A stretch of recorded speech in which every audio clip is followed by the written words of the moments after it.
Safi sana mwanangu. Umeshakuwa mzee baba. Toto jamani. Kwa sasa nadhani itapendeza tukenda nje kupunga upepo. Kuna mtoto wangu alikuja nyumbani kwako. Bilal alisisitiza sana kufanya kazi na Chane. Nishindwa kumkatalia. Kwa hiyo unahisi simpendi Faruk Boran, si ndio?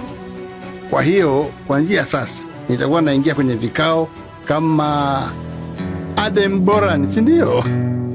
Adem amefanikiwa kuingia kwenye bodi ya wakurugenzi. Tunaona kikao kijacho Siwezi kukubaliana na wazo lako na sitakuja kukubaliana nalo mama yangu hata siku moja. Nilienda kuongea na Bushu kwa ajili yako mwanangu. Niliamini ningekusaidia kumsahau Suraya.